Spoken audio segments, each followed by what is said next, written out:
திருப்பூர் மாவட்டம் மடத்துக்குளத்தில் அதிமுக பொதுச் செயலாளர் எடப்பாடி பழனிசாமி பரப்புரை மேற்கொண்டு வருகிறார். காட்சிகளை நேரடியில் பார்க்கலாம். தேவையான உதவியில் அதிமுக ஆட்சியில் செயல்படுத்துறோம். கொப்பரை தேங்காய் விலை குறைவா இருந்தது. என்னுடைய கவனத்திற்கு இங்க இருக்கிற விவசாயிகளும் அப்பொழுது அமர்ந்த அமைச்சர்களும் சட்டமன்ற உறுப்பினரும் என்னிடத்தில் தெரிவித்தார்கள். முன்னாடியாக மத்திய அரசுக்கு தெரிவிக்கப்பட்டு அந்த கொப்பரை தேங்காய் விலையை உயர்த்தி கொடுத்த அரசாங்கம் அதிமுக அரசாங்கம்.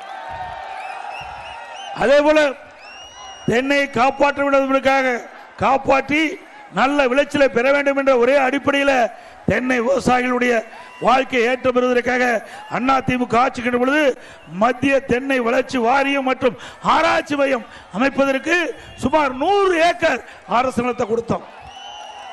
அதன் மூலமாக தென்னை ஆராய்ச்சி வாரியம், தென்னை வளர்ச்சி வாரியம், ஆராய்ச்சி நிலையம் அந்த பகுதியிலே அந்த அரசு நிலையத்திலே அமைக்கப்பட்டு அதன் மூலமாக விவசாயிகளுக்கு தென்னங்கன்று இலவசமாக மானிய விலையிலே விவசாயிகளுக்கு கொடுக்கப்பட்டது. அதோடு இந்த திட்டத்திற்கு இன்றைக்கு தண்ணீர் வேணும். அதற்காக திருமூர்த்தி அணையிலிருந்து இந்த திட்டத்திற்கு தண்ணீர் கொண்டு வருவதற்காக அதிமுக ஆட்சியில் அனுமதி கொடுத்தோம். ஆனால் திமுக ஆட்சியில் கிடப்புல போட்டாங்க.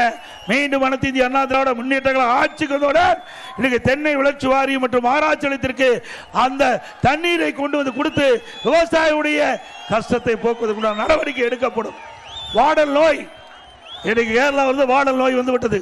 அந்த வாடல் நோயிலிருந்து விவசாயிகள் அந்த தென்னையை காப்பாற்றி விவசாயிகளுக்கு நல்ல வருமானம் கிடைக்கக்கூடிய சூழ்நிலை உருவாக்கி கொடுக்கப்படும்.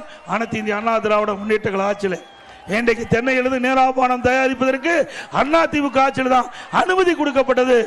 இப்படி பல திட்டத்தை விவசாயிகள் செய்த அரசாங்கம் அதிமுக அரசாங்கம். திருப்பூரில் அதிமுக பொதுச் செயலாளர் எடப்பாடி பழனிசாமி பரப்புரை மேற்கொண்ட காட்சிகளை பார்த்தோம்.